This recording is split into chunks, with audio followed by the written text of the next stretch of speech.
کبھی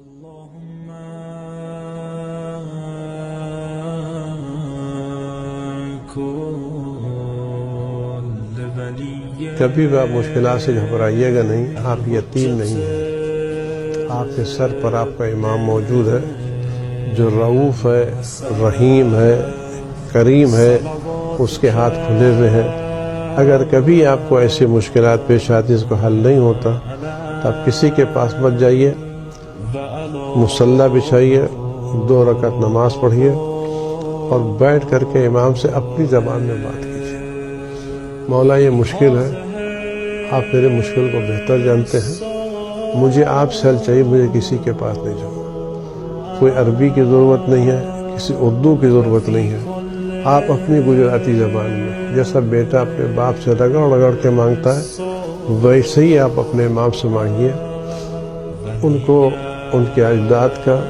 خاص کر جناب فاطمہ الزہرا کا واسطہ دیں، آپ دیکھیں آپ کی مشکلات کیسے حل ہوتی ہیں۔ سب کو بھول جائیے، اپنے امام کو مت بھولیے۔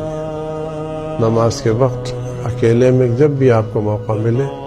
اپنی زبان میں، نہ یہ مسئلہ، میں یہ تمام پیغام جہاں تک پہنچے، اگر گھر میں کسی لڑکی کی شادی نہیں ہو رہی ہے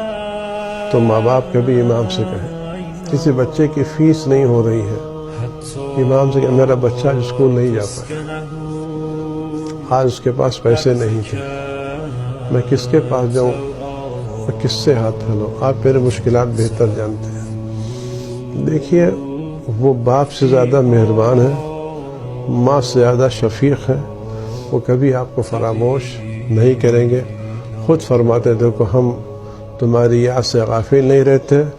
اور تمہاری حفاظت پہ کوتاہی نہیں کرتے، ورنہ بلائیں تم کو گھیر لیتے۔ تو ہر صبح شام اپنے امام کو یاد کریں، اپنے مسائل میں ان سے فریاد کریں،